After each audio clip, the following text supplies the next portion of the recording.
Hi, I'm Kyle with MedCircle, joined today by Dr. Judy Ho. We're talking about two very popular topics, especially on YouTube, ADHD and quiet borderline personality disorder. This term, quiet borderline personality disorder, Dr. Judy, is really making the rounds. What is that? Quiet BPD, while not in the DSM, is a emerging construct that clinicians and lay people alike have been discussing. And I think the reason why this emerged is because if anybody does know anybody with borderline personality disorder, they will know that it actually has a really wide spectrum of expression. Meaning, if you know one person with borderline personality disorder, you do not know all of them. They really look quite differently in terms of the way that they present. Some people have borderline personality disorder traits that feel like they're really in your face. And even within the first couple of meetings with them, you think, whoa, is this what's happening?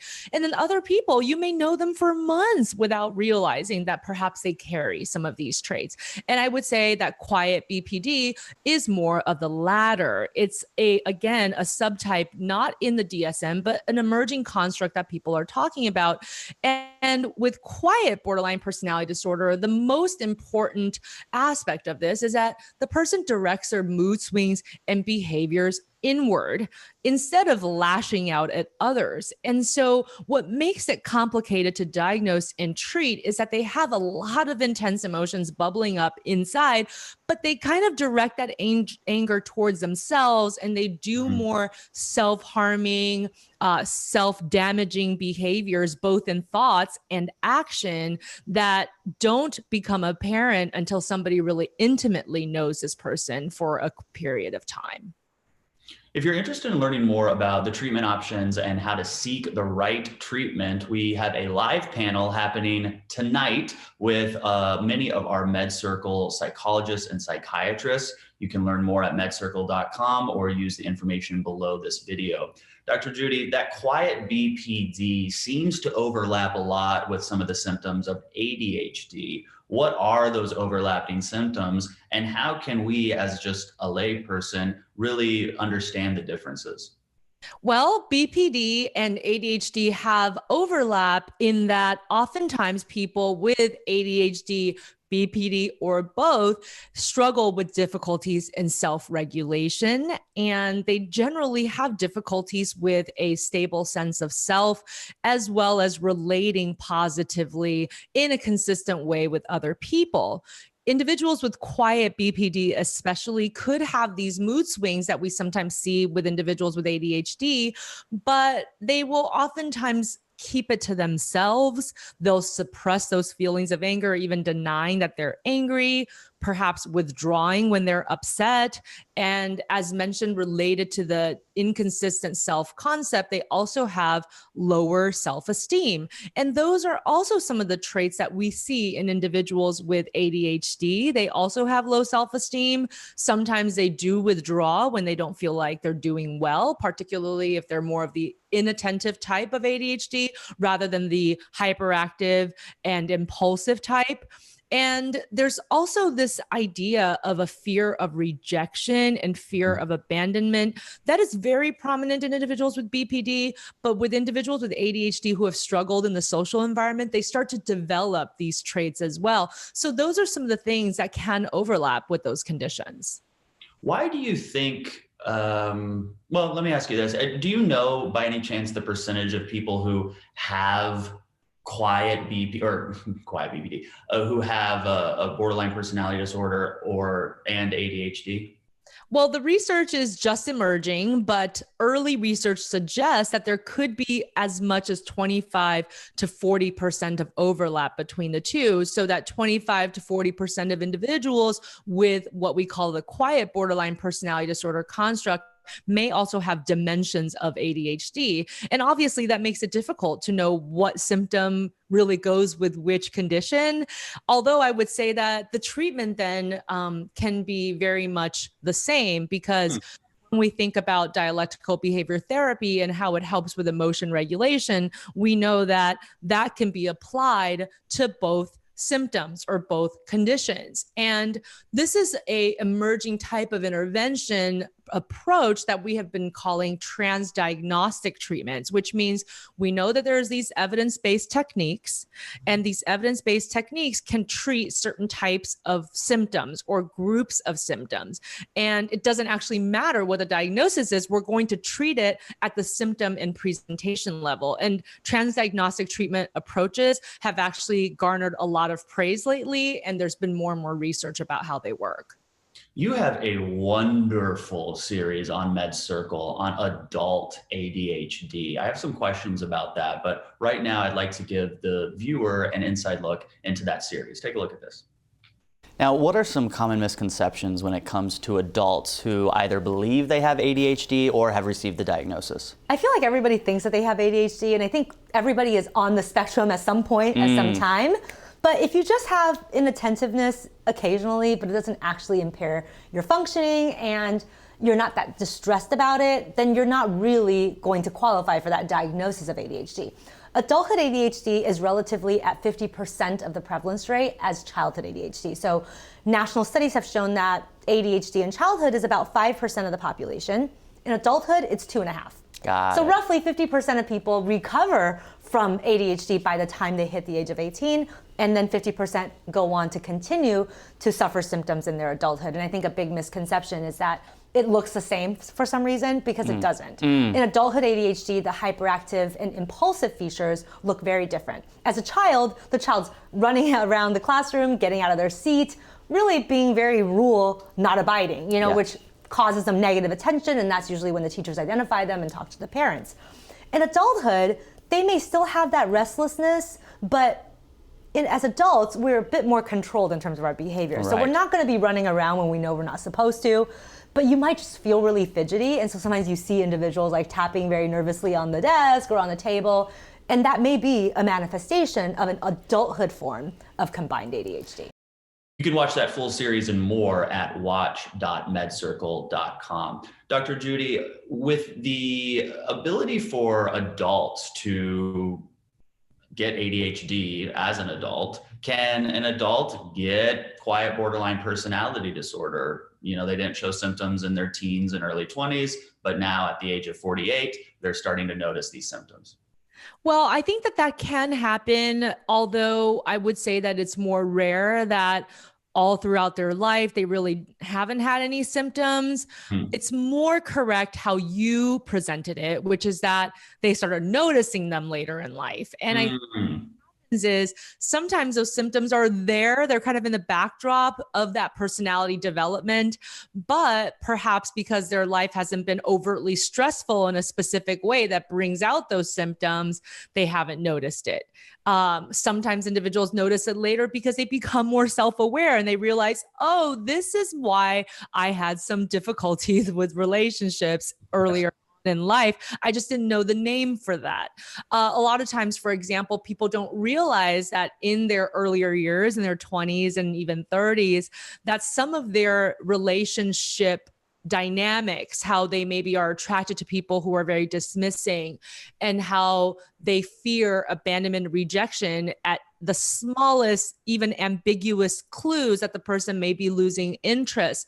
They don't identify that as a dimension of borderline personality disorder. But as they get older, they realize, whoa, this is a pattern that I've had. And actually at this point, it's severely impacting my life. And I've maybe self-sabotage a number of my relationships by being overly clingy or being very black and white in my thinking towards how people relate to me, especially intimate relationships.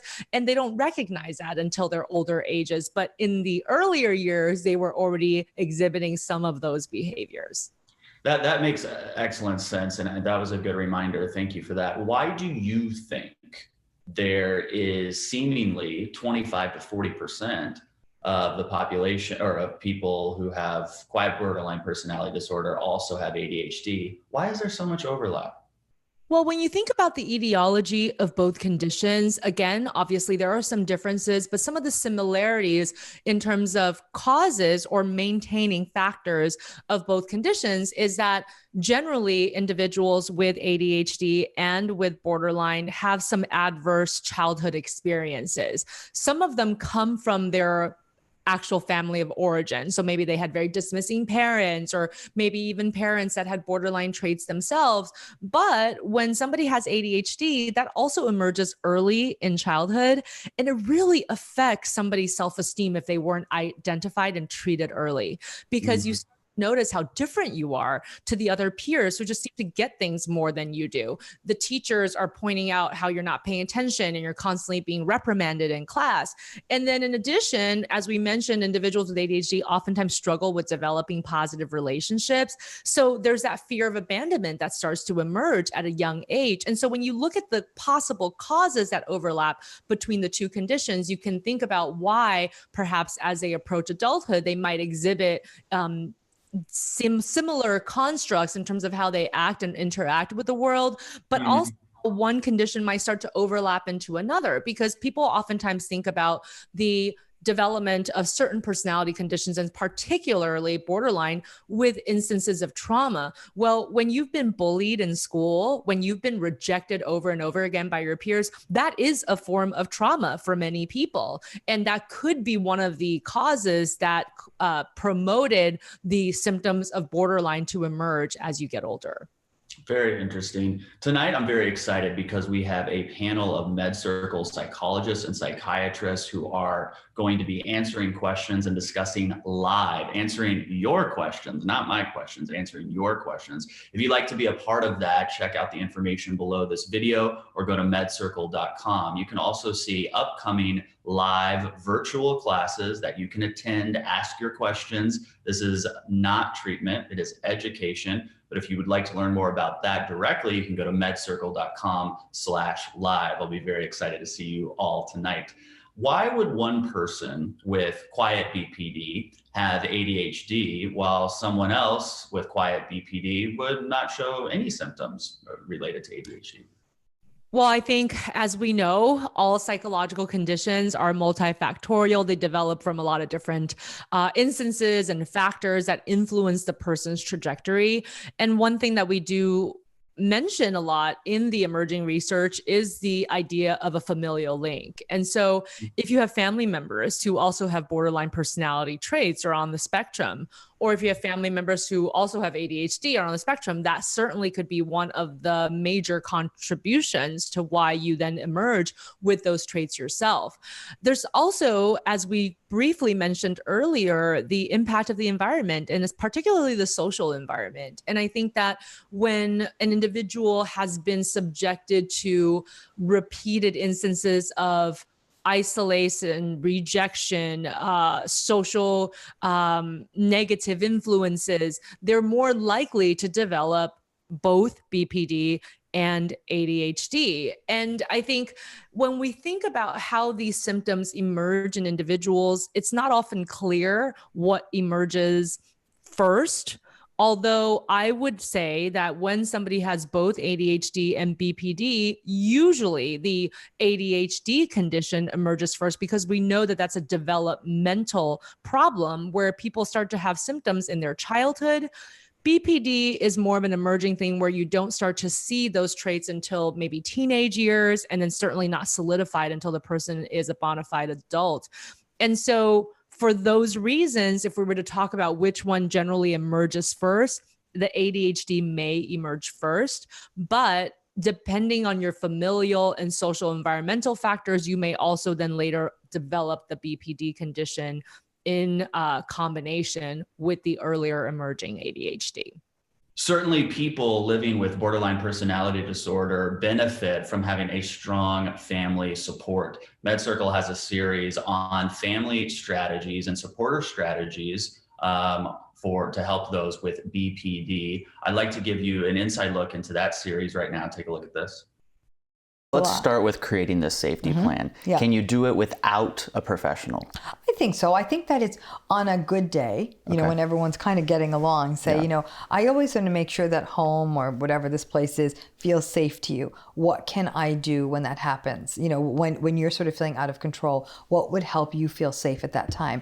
You got to remember, when it comes to psychological skill, I have to say my clients with borderline personality are some of the most psychologically skilled ones I have. They're very much in touch with, this is what works, and I wish people knew this about me. But in the moment of crisis, they can't articulate it, right? So the more we can understand that on the front end, the better it is at a moment of crisis, because many times they've done a lot of psychological work. So there is that awareness. But, listen, nobody does well when you're trying to build an airplane in the air. You really want to get this thing built before it takes off. Yes. And that's really that's the struggle, is that people are often sort of quickly trying to address a crisis in a very dramatic way, asking somebody when they're doing well, like, what works for you when things are feeling this out of control for you? Right. Is there something I can do? Say, what would help? You want to work with somebody collaboratively. We don't want to get into that caretaker dynamic where I'm going to rescue you. I'm going to put a plan on you. Like, what helps you feel safe? You can watch that series and more at watch.medcircle.com. Dr. Judy, when it comes to the stigma around borderline personality disorder, are you seeing a similar or perhaps less of a stigma around quiet borderline personality disorder? I think when somebody has a label of borderline personality disorder, the stigma is largely the same. People think that these individuals are difficult to get along with, unstable, untreatable, and none of that is true. I personally have treated and interacted with some of the sweetest people who have borderline personality disorder. And I think that oftentimes when somebody has the quiet borderline personality disorder, they can present that way. They can present as very sweet, very accommodating, but as we mentioned, the anger gets turned inward, and they're much more passive aggressive in their expression of dislike with somebody. And in some ways, it makes it a little bit harder to draw them out and to identify the condition and to treat the condition. But I want to mention that every type of borderline personality disorder has a way forward in terms of improving upon their functioning, improving their relationships, and certainly getting better and having those symptoms be much more reduced after a period of treatment. A lot of times people will say, well, when you have borderline personality disorder, does that mean you have that condition forever?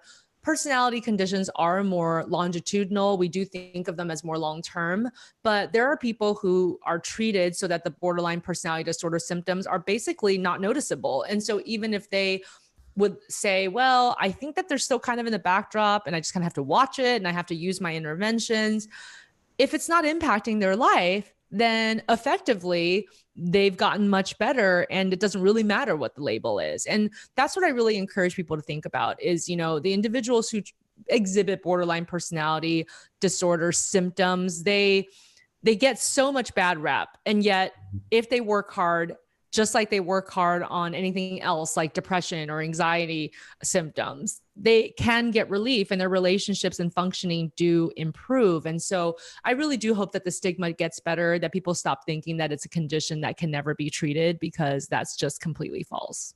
It's successfully treated for many, many people using dialectical behavior therapy. We have a few videos on that. We'll link them up here somewhere. Make sure you add those to your watch list to get fully educated. Dr. Judy, thank you for being here. We'll see you tonight. I'm Kyle Kittleson. Remember, whatever you're going through, you got this.